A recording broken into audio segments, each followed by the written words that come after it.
Hello, everyone, and welcome back to Interesting People of Earth, a digital campfire for meaningful dialogue about life, purpose, and all the things that make us human.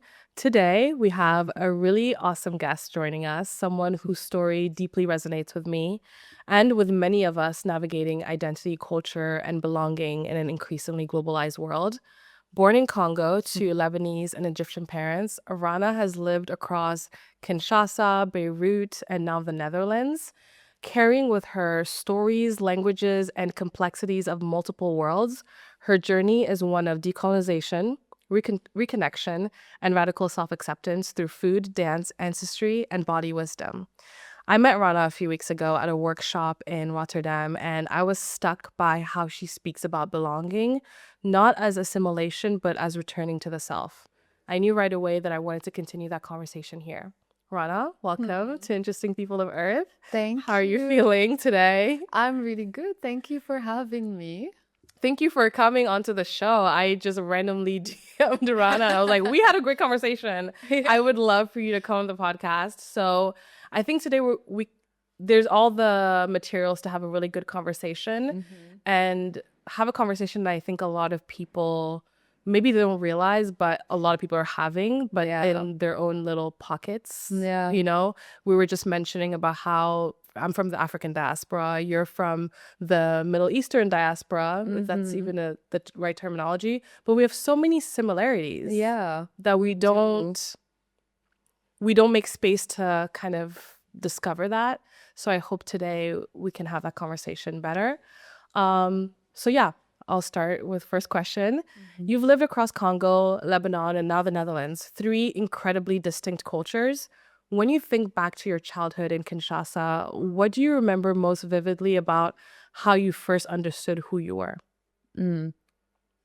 So if I look back at my childhood in Congo, the number one thing that comes to my mind is how diverse it is. Okay.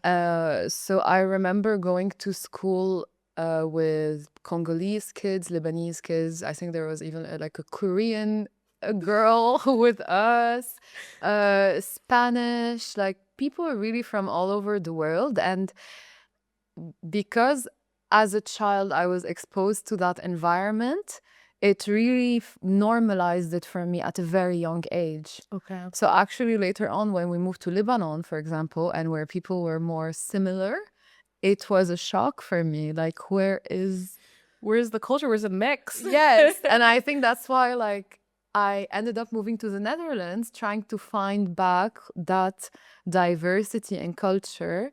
And it made basically living in these gigantic cities, metropolitan areas where it's a melting pot of different culture very normal for me. Yeah.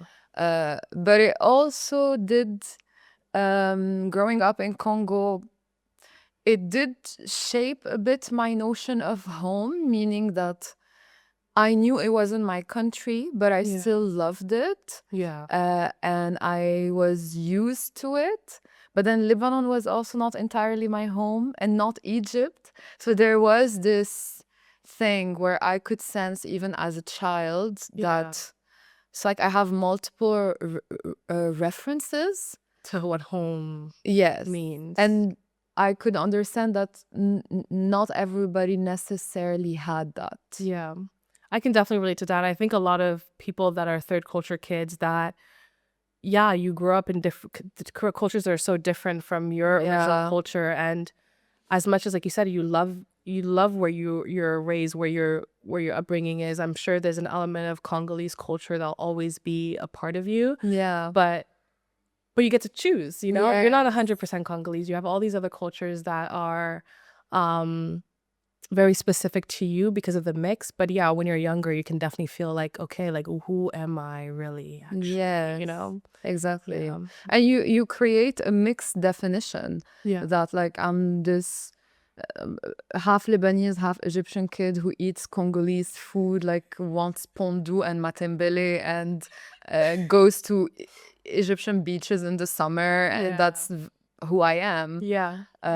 So you get to, it also creates some freedom because Yeah. you're not tied to one culture. So Exactly. then that also allows you to look at every culture with a bit of critical thinking, like, I'm not sure about this, but yes, I will adopt this value that you Yeah. have. So you get to, you get more freedom to define yourself. Yeah, you get to pick and choose. I think what you said about being able to kind of step outside of a culture and see, okay, maybe this isn't, I think that on its own gives you a level of awareness from a really young age that people only if they move or if they something drastic happens to them that's Yes. different from the people in their lives, that you only get that you're forced to get that level of awareness if Yes. something happens, but you innately get that from having an understanding that cultures are constructed. Like people are picking these things Exactly. to like all agree with, and there's Yeah. you see that you have different distinct cultures where you're like, oh, okay, we're all just picking and choosing. Okay, I can just pick from what I like and what makes sense. Exactly. Yeah. Okay. So yeah, you've described learning this or figuring out pretty early on this idea that cultures are different and that you get to choose what resonates more with you, and that home was a very fluid concept from a young age, and constantly having to adapt to fit into different worlds. When did you realize that this adaptability, which once helped you survive, growing up and being able to code switch so easily, might have kind of distanced you from certain parts of yourself? Or did that happen? It definitely did, because learning to code switch is a good skill, but then you can do it too much. So you can become too adaptable, which Yeah. can then lead into more people pleasing. Yeah. So it's like, I got a sense, like, for example, when I would go to Egypt, I would know that my dad's family might not understand the Lebanese Arabic I'm speaking. So I need to say certain words in Egyptian dialect. But then that flexibility can be helpful. But then Yeah. I developed at some point a very good sense of understanding what people expect of me, and then always adapting to that. Yeah. So then when I moved to the Netherlands, for example, there was, and I think anyone who has experienced Dutch culture knows how there's a saying here of "doe normaal," which is like be normal, basically. Which there's a collection of things that Dutch people assume to be normal, Yeah. and then they expect everyone to just adhere to that that version of normal. Yeah. So my first few years here, I definitely was really trying to fit in, trying to be perceived by Dutch people. I was very conscious of how I was being perceived, and wanting to match their normal, just like I wanted to match my Egyptian family's normal, my Lebanese family's normal, my Congolese friends normal. Yeah. So you can do it too much, Yeah. to the point where you can lose yourself in the process. Yeah. And that's definitely what happened to me in the Netherlands. I can definitely imagine that. I think that, part of the superpower that you gained from moving around so much and having different identities that you can pick from and different identities that you can switch into, it does make you really good at being a chameleon. But I also had to learn this too for myself in my mid-20s, that being a chameleon is good, but if you don't have a strong sense of who you are first, then you end up kind of just being whomever people want you to be. And when you don't have that very clear sense of internal home, not just physical home, then it's very easy to lose yourself in the process and lose what actually makes you really special, which is the mix, not picking one over the other. Exactly. And so going back to this idea of belonging everywhere but nowhere at the same time, which I know a lot of third culture kids and people that have grown up moving around a lot, or just from multicultural identities where like their parents are from different cultures. what did belonging mean to you growing up? Or was that something that you even thought about or that was of note for you? Like were there many moments where you felt like you really struggled to fit in? And since then, if that was the case, what has the definition evolved into for you today? Mm. Um, I feel like for most of, especially in my teenage years, I struggled a lot with the notion of belonging. I do remember feeling that I don't belong. Um, by that time, we had moved to Lebanon, so I was living in Beirut, and everyone around me was just purely Lebanese. Yeah. Um, I actually remember wanting to hide the fact that my dad is Egyptian. So it was really, I really felt the pressure to belong in a certain way. But I think at a certain point, it just switched. It's like you get to a certain point where you realize that you will never belong 100% anywhere. Mm-mm. And then that kind of becomes your key to freedom, you know? Like, therefore, I'm not even gonna try to belong. Mm-hmm. And then I'm actually gonna go the extra mile of figuring out what are the places where I belong. And what I found out now is that, yes, it's not in one place. Yeah. It's more that different communities, different identities, different places mirror a different side of me. Exactly. And I can belong to all of them at the Yeah. same time. And maybe sometimes I feel more belonging to one part over the other, depending on what I'm going through in life. But I really enjoy like this ability to belong in a lot of different spaces. That also means that I can relate to a lot of different people. Yeah. And that has also brought a lot of different people from different backgrounds, different walks of life into my life. And that's probably what I'm grateful for the most out of this whole Yeah. experience. I definitely agree with that, that once you figure out that you don't have to lose yourself in belonging in a very specific identity, because, you know, like you said, when you were living in Lebanon, that's they belong because that's the only option, Yes. actually, you know? And when you have multiple options of belonging, it's a matter of you choosing, but it doesn't feel that way when you're younger. It feels like you're looking at everyone and you're like, oh, they just naturally slot in somewhere. And I don't naturally slot in somewhere. Yeah. But as you get older, you realize, yeah, same here. I'm able to talk to anyone Yeah. and really connect with them at a human to human level, because that's where you learn when you meet so many people from different parts of the world and they have different identities, you just realize that at the end of the day, people are people everywhere. Yeah. And it changes the texture and the quality of the types of relationships that you can have with people. But you do have to get to a place where you're happy with all the multiple sides of you. Like you said, different people bring out different sides of you. Like if I meet a Senegalese person, that is a almost dormant side of me, but it's real. And it's, you know, from a place where I lived in Senegal for many years, I have a love for the culture, but not everyone can activate that part of me. And yeah, I think it makes people interesting. It makes you fascinating. I'm sure people meet you and they're like, oh my gosh, you have such a breadth of life experience for so young, you know? So it's definitely something that you, as you get older, start to see the value and the privilege in. So let's talk about you moving to the Netherlands. So what prompted the move to the Netherlands? Was it work? Was it for school? Was it just to be in a big city and to be in a multicultural space? Like what prompted that? I ask myself this question too. Every day. So it was a lot of different reasons. Okay.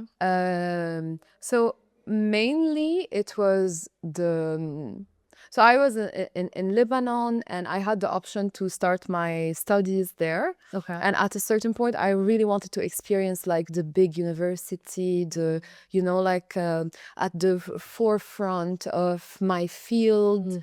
I was studying architecture back then, and then Rotterdam, like anyone in the architecture world knows that Rotterdam is the place to be. So I had this dream of like studying in TU Delft, and then like number 2 best university in the, like when you're a kid in Lebanon, like these things matter. Like so yeah, I wanted to have that experience, but I think subconsciously I also wanted to experience a bit more diversity and openness. Uh, so more multicultural places. And I think I definitely had the perception that the Netherlands was a lot more uh I had the image that it was a bit more like, maybe, I don't know if the US is a good example, but like More open-minded, more and more integrated, like Yeah. with different communities that are really integrated, where like where you come from doesn't matter, and like it's open acceptance for everyone, and I think I was really craving that. Yeah. And I really wanted to flip the page. I also felt that Lebanon was I always saw Lebanon. I loved living there, but I always knew that politically it would always end up Yeah. like as a ticking bomb. And now with the situation, I really see that I did make the right decision in leaving, because I wouldn't want to be experiencing that. Yeah. So it was a lot of Different reasons, but yeah. I ended up in Delft at 21. Okay. So let's talk about that. So you said, you moved to the Netherlands. You moved to the Netherlands at 21. You expected a multicultural and tolerant society that was open-minded and integrated. But you found something, I assume, different from that. Yeah. Or what did you find, actually? So a big thing is there's a huge difference between tolerance and acceptance. And the Dutch are tolerant, very tolerant, meaning that you do you, but away from me. Yes. That is kind of the assumption. Like, I don't care what you do as long as it doesn't affect me. Yeah. As long as I don't need to adjust anything in the way that I do stuff to accommodate you. Yeah. And the moment you need, or you require, or you feel entitled to a certain level of accommodation, that's when you will see a lot of resistance. So that is on one end, finding out that, Dutch culture, and of course it differs in big cities, but I was in Delft. Yeah. So I found a society that is also quite close-minded in some sense, Okay. but very open-minded in others. So there's a lot of freedom about your identity, how you want to present, your sexuality, who you want to surround yourself with. All of this, you have absolute ultimate freedom. Okay. But then when it comes to certain things, it's still, I can see that it's still quite close-minded. Okay. So yeah, it was interesting to have a first, like, how do you say, like maybe disappointment. But I think it was also needed, because from there, I was really able to question how I want to show up, regardless of how I am being perceived. Yeah. And that was a big turning point, because in Congo, I was white. Yes.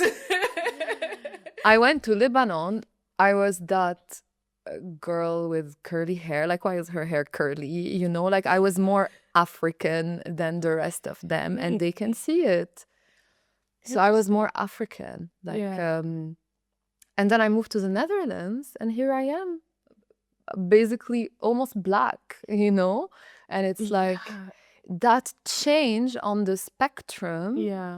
depending on who the observer is, made me realize that, oh, okay, like you have absolute no control about Yeah. how you are being perceived. Yeah. So it started leading me in the direction where I was showing up more authentically because I started not caring Yeah. about people's perception of me. And also how little control you have over that. I mean, Exactly. I've noticed this in a different way of being someone I came from the United States. I'm a dark-skinned Black woman, and there's a perception of where you are categorized in terms of hierarchy, Yeah. But then I come to the Netherlands, and because I have an American accent, it changes my hierarchy, which should not exist. But yeah, like you said, you have such little control over how people perceive you, what that context demands of you, that just do you. And Yes. I do see what you mean of like, it gave me the freedom to be me actually at this point, because it's clear that no matter where I go, someone's going to tell me who they think I am. Exactly. Okay, so like you mentioned, the Dutch pride themselves in tolerance, but often confuse it with acceptance. How did you navigate it? I know you mentioned a bit about how it gave you the space to now realize, okay, like I can choose who I am and all that stuff, but that feels like a very light and fluffy summary of it. Like, how did you really go about reclaiming who you are when you got disappointed, like when this experience turned out to be a disappointing one? You're right. It was not a light and fluffy journey whatsoever. Yeah. It was dark and it was difficult. And to be honest, first I had to go through the crisis and the absolute sadness of realizing that what I thought would be my breakthrough into a home was not that. Yeah. And it was yet again another grieving process. Yeah. I also had to understand how much I had idealized Western societies in my mind. That is also the result of growing up in two colonized countries. So Congo colonized by Belgium. I went to Belgian school. Was taught about all the kings and queens of Belgium, never about what they did in Congo, of course not. Yeah. I had to learn about that like later on while I was in the Netherlands. By the way, I am talking about the genocide in Congo. If King Leopold and what he did to the people of the Congo. Okay, if you don't know about that, please Look it learn about it. Yes. Yeah. And second, Lebanon, which is like there's such a big I feel like if we're talking family dynamic, like Lebanon thinks it's the lost adopted child of France. Seriously? Yes. Whoa. Like you can literally find Lebanese people who would still willingly want to be under French mandate. It's maybe I'm gonna receive a lot of hate for that, but I mean, it's the truth. Yeah, at least it was my experience. And I had internalized some of this. I had internalized the idea that their ways are better than ours. And I honestly, when I came to the Netherlands, these notions started breaking down in front of my eyes, because here I am in one of the most developed Western countries, and people are extremely lonely. And people are struggling to make it on a daily basis. Yeah. Whereas Lebanon, a country that is war-torn, people seem to be more okay socially because they have each other. Yeah. But it started really showing me how, wait, some of the things that I disregarded about my own culture, some of the practices, some of the ideologies, some of the rituals that have been erased or colonized or re-owned by and resold to us from a Western perspective Yeah. are really worth to be looked at by people like us Yeah. and to be reclaimed, and finding ways to reintegrate them into our lives. Yeah. Most times, for example, if I take the example of belly dance, the more you go south in Africa, it becomes more twerking, but it is about hip movement. Yeah. And actually, it's because women store a lot of trauma in their hips. So that's why our dances are about moving the hips so that you're able to release trauma. Yeah. Now you have all these ecstatic dances in the West and all these belly dance classes and twerking classes and somatic therapy where it's like, oh, guess what? Like you can release trauma with your body. It's like my ancestors have been doing this. Exactly. You devalued their knowledge, but it was already there. Exactly. Or in the case Yeah. of belly dance or oriental dance, I should say, it got overly sexualized. Yes. And it became, it's almost like they took it away from us by sexualizing it so much that now if you do belly dance, it's looked at as you are trying to entice men Yeah. rather than just moving your body as woman. But then if a random studio picks it up and rebrands it as somatic therapy, Yeah. then it's okay. Yes. And nowadays, actually, it's a big conversation in the Oriental Egyptian dance scene. It is way more acceptable for a white woman, like a Ukrainian or a Russian, to be a belly dancer than it is for people from our own cultures because of how much stigma there is. But if you are Brazilian, you're Russian, you're whatever, you will be more accepted. So, Yeah. I do like that we started with,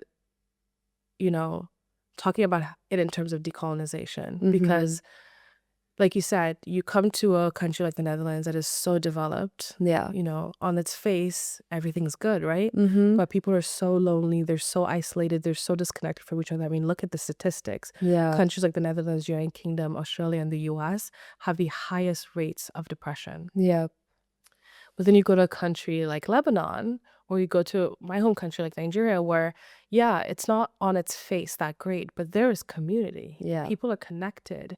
The rates of depression are not as high. Yeah. And it really, I think, speaks to the insidious nature of what gets taken away from you when your culture is stolen, the people are stolen, the meaning gets repurposed to frame a world that isn't natural. Because if you have to create a narrative like that and do so much work to do that, that means you're forcing something that's not real. Yeah. But here we are, full circle, after centuries of exploitation and devaluation, Yeah. back to where we started square one. Dance as healing and somatic therapy. It's like, well, people could have told you that 100 years ago. Yeah.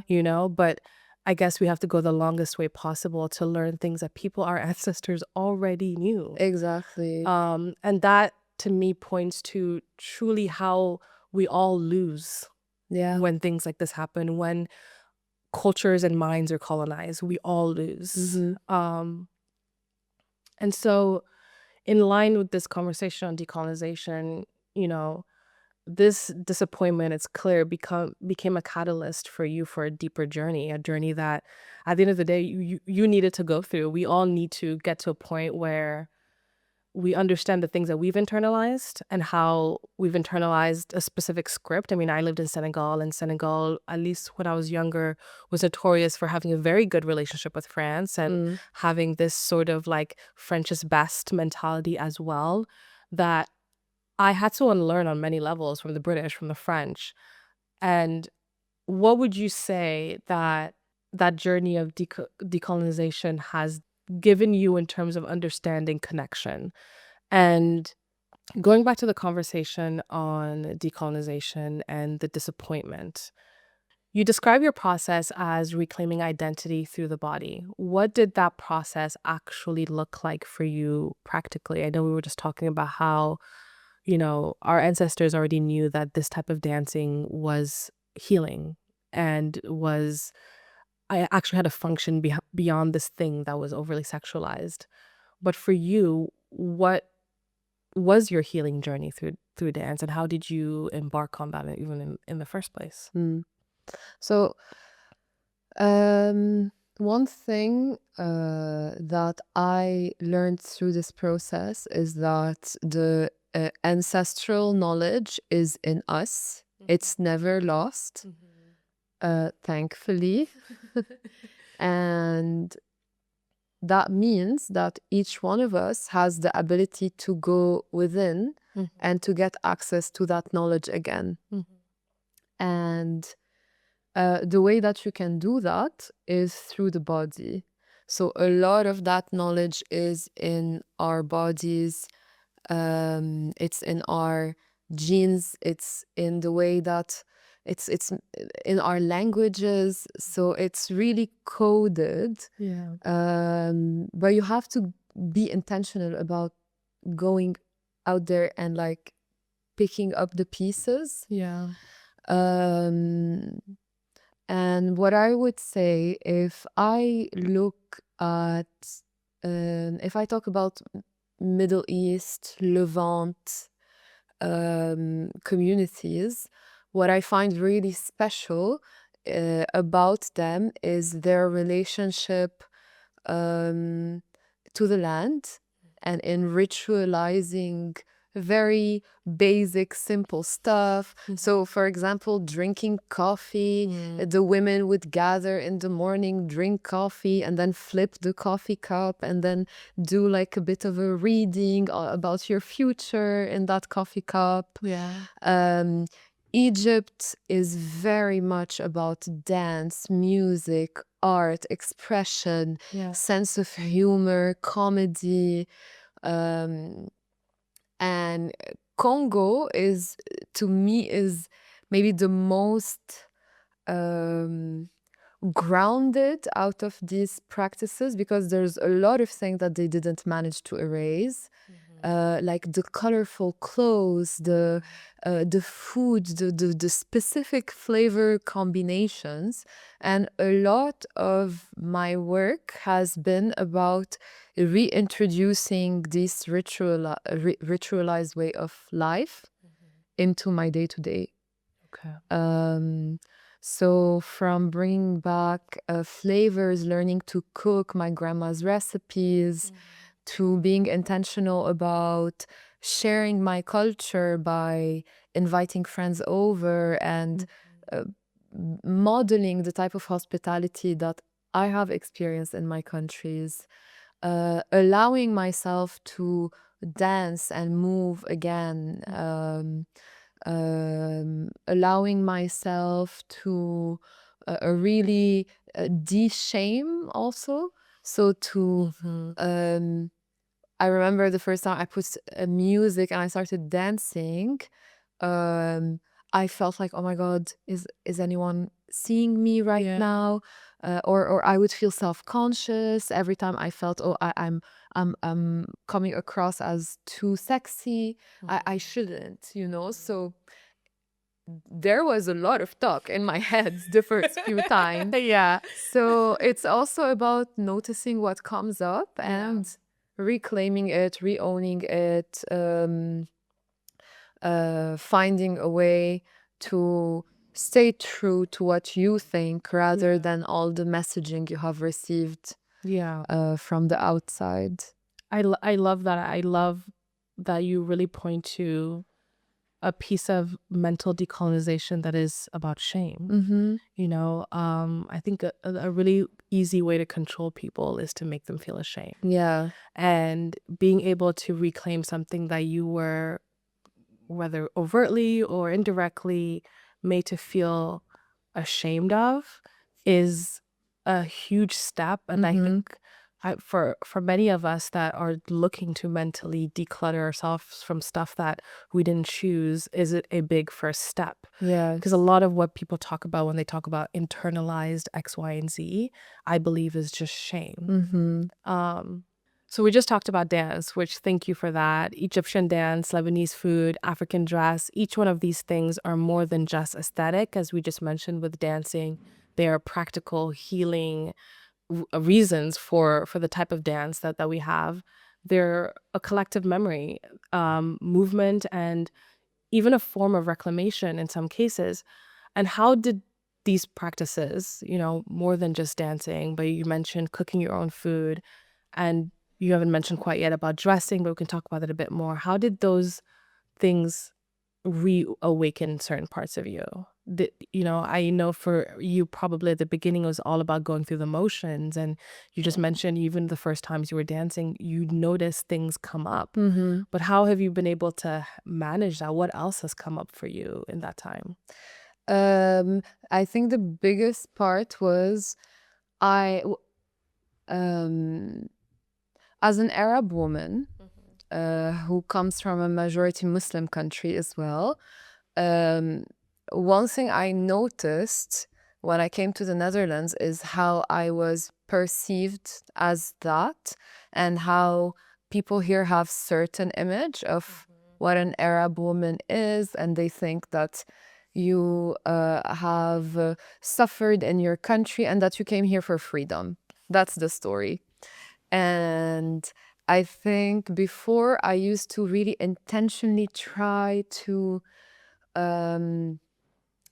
adopt a persona that kind of fit that, not fit that narrative, but doesn't conflict too much.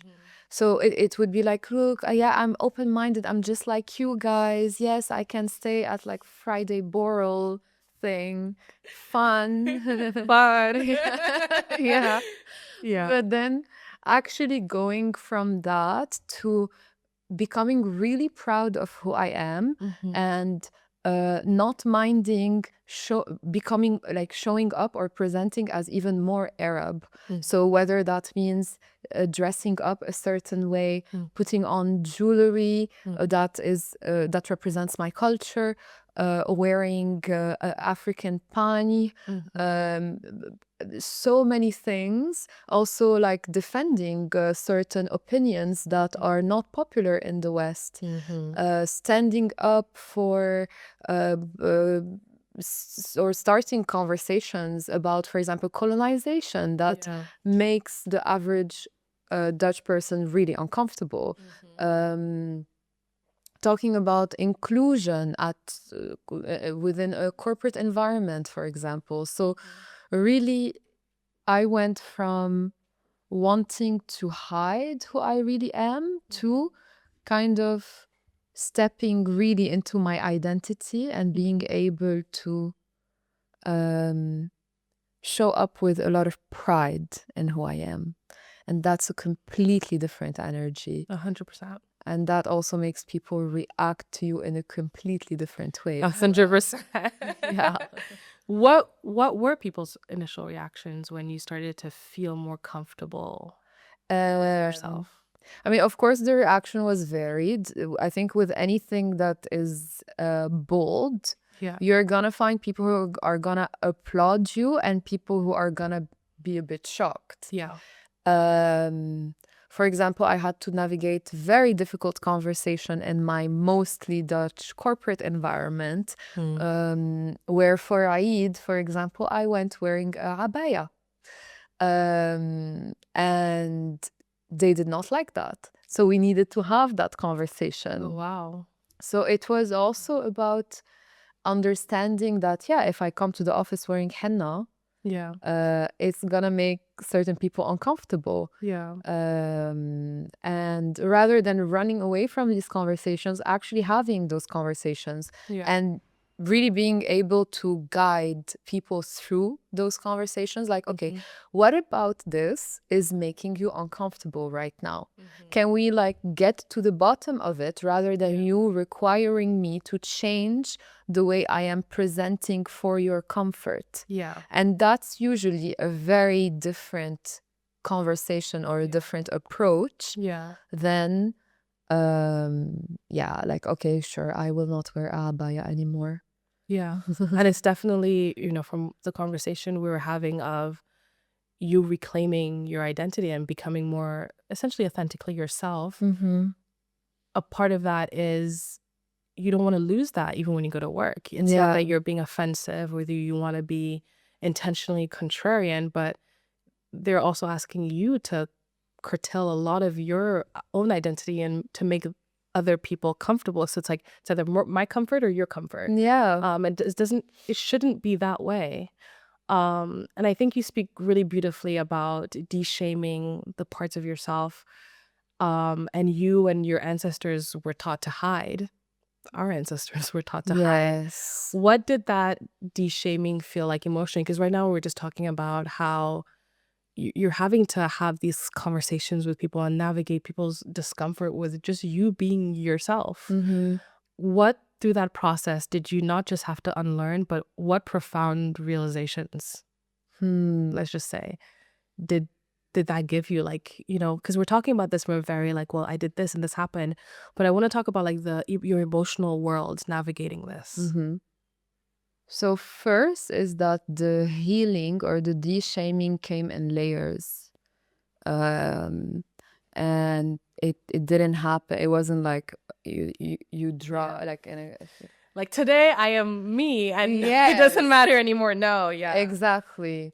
So it was a lot of pain. And like you mentioned, it was ancestral. I had Yeah. to feel the pain of my mom's family who moved to Congo because their village was not safe anymore in the south of Lebanon. I had to feel the pain of not having the experience of having a village that I can go to every weekend while I was living in Lebanon that my friends had. Yeah. I had to also experience the pain of not knowing enough my Egyptian side and my grandma growing up away from her kids because of just how their world was set up. So there was a lot of pain that I had to process, a lot of really stuck emotions in my body. Yeah. And a lot of, so it really felt like, it's like when a baby is starting to crawl and then taking their first step and then walking and then running. That's how it felt, like coming into myself. Yeah. So it was first with the little things, like, okay, I'm gonna cook this way, I'm gonna dress this way, all the way to just becoming a whole different person who is more stable in who I am. And I have to say that in that journey, the tool that helped me is plant medicine. Okay. So a lot of ayahuasca journeys, a lot of mushroom ceremonies, and that was needed in my case because my pain was so huge that I really needed help and support going through it, Yeah. which I couldn't find in traditional Western therapies. So this is another one of those turning into indigenous tools. And actually, if we go back to all of our ancestors, ancient Egypt, Africa, the Levant, every indigenous tribe or people had their medicine that they used to connect to whatever is bigger, whatever is out there. It's almost like we already had the wisdom, the We ancestral did. wisdom that we seem to we did a giant loop right Yeah. back. I feel this too of you saying like, I'm not just healing my wounds, I'm healing a deep ancestral wound. And I think many of us that choose to embark on this journey, I know you mentioned, like, for me, I needed this help. I needed plant medicine. I think a lot more of us need to heal that way because it's not just this lifetime worth of pain. Yeah. And can you imagine the brutality of the experiences of our ancestors that there's some intervention, Yeah. some divine intervention that is needed to fully get to a place where I think for many of us, we are the ones healing the lineage. We're Yeah. not just healing far back, we're healing forward. Yeah. And in order to do so, there needs to be a lot of processing, a lot of work, a lot of healing. And I think it's amazing that you intuitively figure that out. Yeah.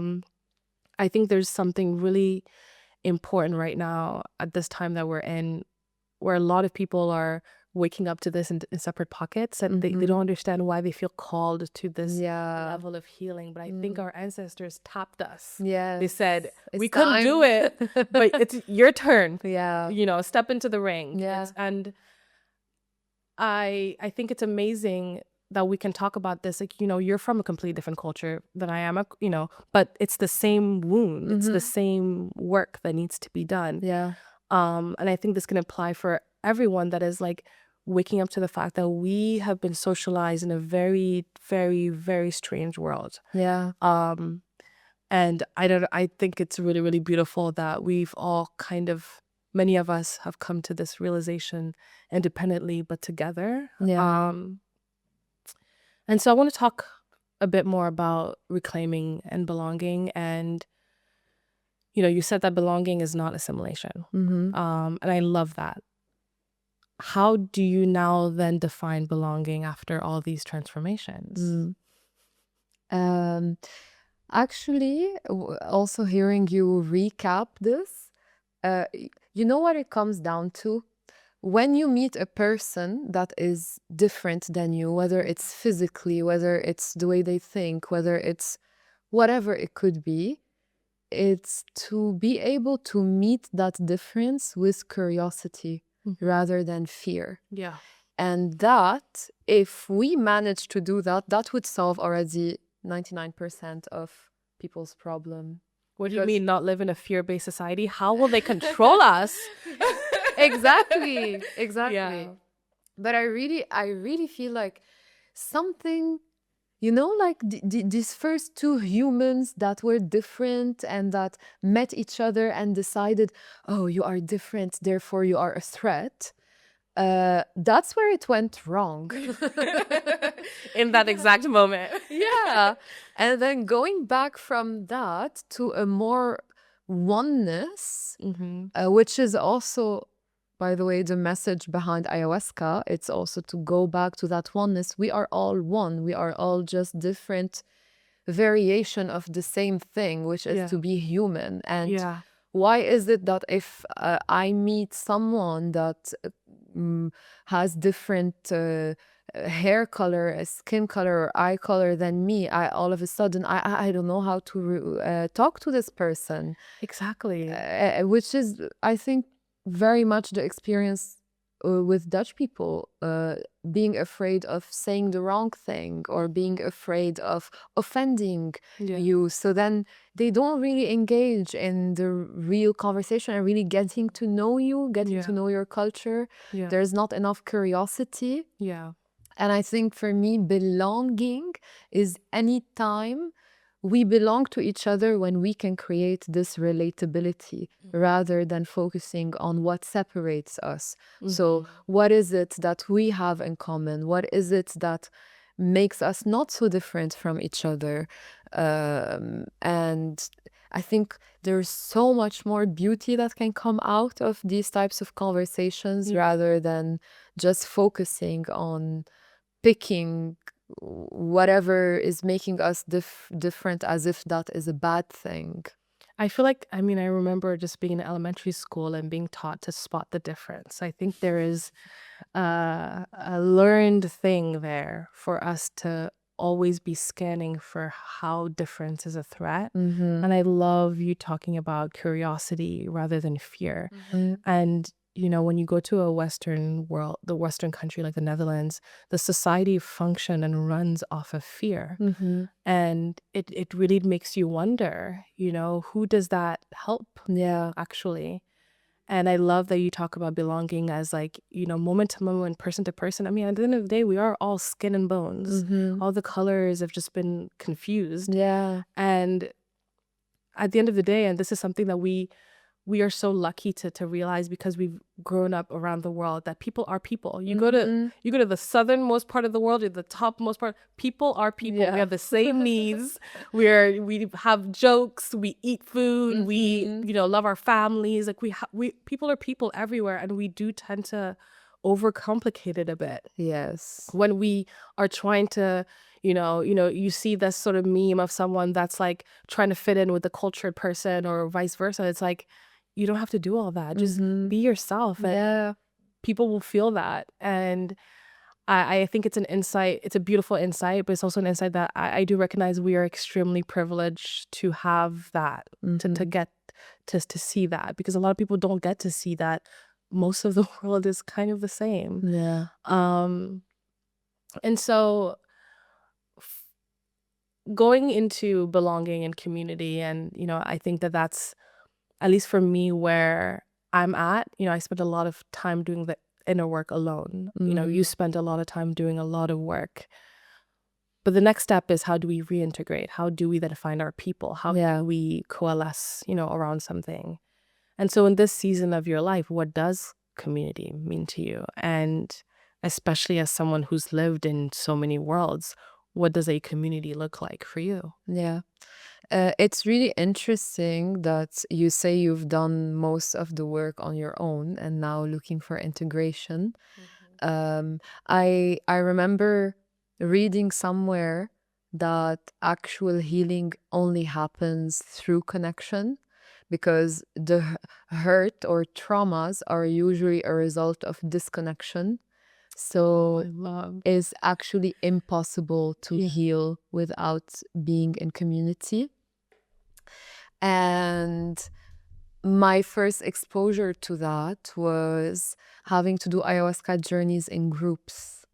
And that was, in the beginning, it was such a big trigger for me. I was like, why can't I do it on my own? But please. But the practitioner that I work with and that I fully trust was, no, this is a group medicine. This is healing happens in community. Healing, you heal each other. You have to basically, this is how as people we are meant to be there for each other. So from engaging in those or participating in those ceremonies, I've also started integrating more community aspect in my life, meaning that I was thinking about this actually the other day. The difference between having a lot of friends and community is that in a community, everyone knows each other, right? Whereas here, it's like you have a group of friends. So you can turn this group of friends into a community by bringing them together and having them bond also. And so then it creates more of a network rather than like atom-like connections. Like siloed groups. Exactly. Which is really what you find here. Exactly. Yeah. So I think in my next phase, I'm also looking on how to turn my group of friends here in the Netherlands into more of a community, but also how to find even more people that I relate to on different ways or that are on a similar journey. And also understanding that community means different things to different people. So also aligning on that. So what does community mean to someone? But what I can definitely see is that there is a level of thirst and need for it. Yes. 100%. 100%. Yeah. 100%. And I think many of us, and I definitely agree with what you were saying at the beginning, of true healing really comes from the community, like going back and integrating. I think there's an element of it that has to be alone, but like that profound healing does happen through community. For me, for a while, and still, a lot of people, I don't think they're not part of communities or that they're desperately seeking community because there are no communities. I think that many people are traumatized by community. Like our understanding of community needs reform. Because when I think of community, I think of having to lose a part of myself to belong. I think about hierarchy. I think about in versus out group. This original us versus them mentality. That I think a lot of people, I think that this idea of community needs to reform for a lot of people to also actually be able to heal through community. And I do think that when I hear people saying, well, we're desperately seeking community, it's like not just any community. There needs to be a bit of a reshuffle there about what community really does mean to us. And how do we make community safe for people to heal? Not to say that there won't be conflict, not to say that there won't be issues, but how do you create a space for people to be able to actually talk about that? And a lot of that has to do, and this is why I believe that there's an element of healing that does have to start alone, and with, decluttering your own mind, realizing your own biases and things that the shame you are holding. So that when you do go into community, you're not forcing people to play a role that makes your shame center comfortable. So I think we're getting there. I think a lot of people's yearning for community actually may be stemming from a place of, okay, we've been doing the work, we've been healing, we've been seeing the aspects of ourselves that need to grow. Okay, where are all those healed people? Where are all those people that are healing, that are on this journey? And I think that this is why I love this conversation. I love the forum that this podcast is creating, because I want to bring out these people like you that are onto something. You know what I mean? But having a meaningful conversation about what that looks like. I think there needs to be a lot of intentionality when we say we're creating community, making people feel safe, we're healing people through community.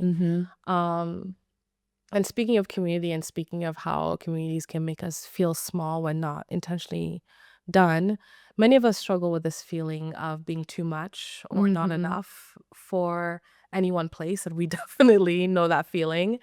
What advice would you give to anyone who's still searching for home within themselves? I'm always careful about giving advice because We are not professionals. I also don't like receiving advice. So, but I would say follow your joy.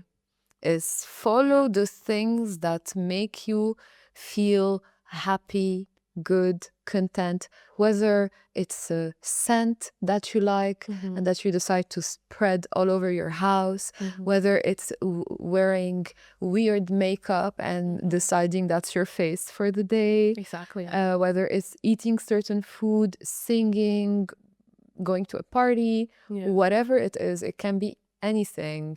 But just follow your joy, because at the end of the day, you will feel at home in your life, wherever you are, when your life is bringing you the satisfaction and the content that you desire.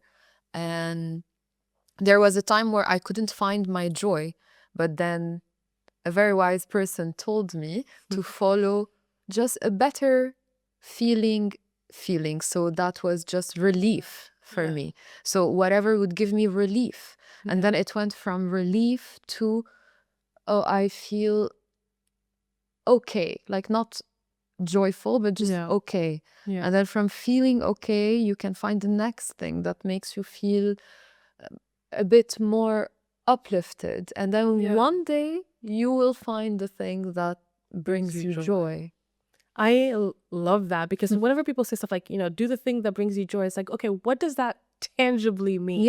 And I like how you broke that down of, for a lot of people, especially if we're talking about this in terms of a healing journey, a lot of us come to a healing journey from a kind of broken place. And so really what you're looking for at the beginning is a bit of relief. To not feel so much shame. Exactly. Be beating yourself up. And when you're in that place, if someone comes at you and is like, follow your joy, you're gonna be like, What do you mean right now? Like, I don't know what brings me joy. That was definitely my reaction. I came at it with a lot of anger. Like, what do you mean? So taking it to a more like, just find the better feeling, the less resistant thought or action, and do that. I love that.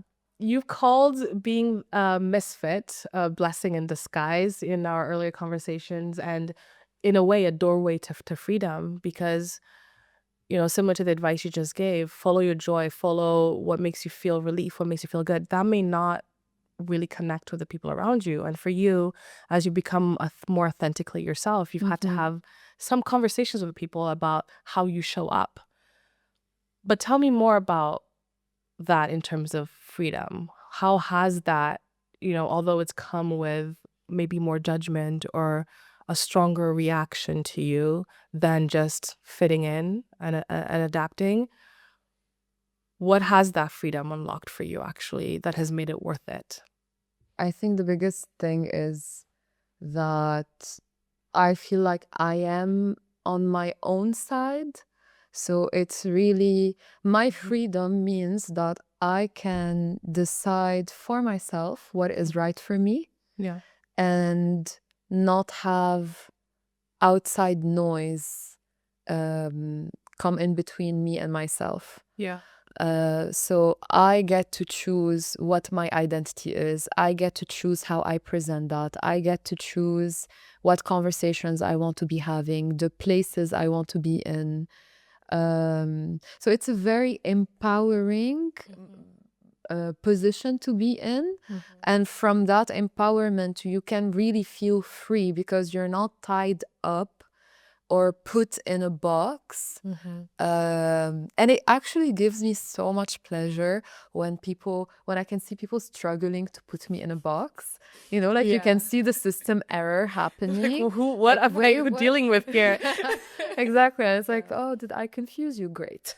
Like, I'm doing the right thing, actually, being true to exactly. myself. Yeah. Exactly. And Yeah. I think that being authentically yourself is such a um, contagious energy. Yeah. Then it also spreads. Yeah. I've seen people who were showing up authentically that inspired me to do the same. And I know the way I'm showing up is probably going to inspire someone else. And then it creates that domino ripple effect.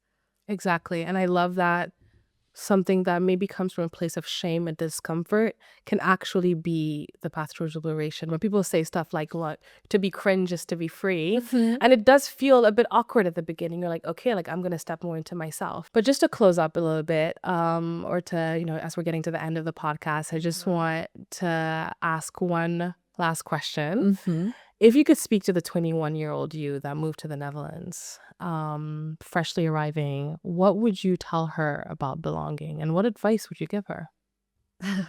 Like part of me wants to say like, honey, don't try. Honey, don't Go bother. home. No, in a sense of like you won't fit in, so just don't try, quit Yeah. it. Yeah. But I also know that what I went through was essential in um, the only way out was through that Yeah. disappointment. Yeah. So I would say take care of yourself, Yeah. surround yourself with good intentioned people, Yeah. eat well, dance more, Yeah. and enjoy every step of the journey because it might have felt big back then, Yeah. but now in retrospect, it's like, yeah, it was meant to happen. I love that. And thank you so much, Rana, for coming on the podcast today and for sharing your story and wisdom with so much openness. It was really lovely talking with you. Your journey reminds me and us that belonging isn't something that we seek outside of ourselves. It's something that we return to within. For everyone listening, may we all continue to unlearn the versions of ourselves built for survival and make space for the selves that are built on freedom. You've been listening to Interesting People of Earth. I'm your host, Onyi. Until next time.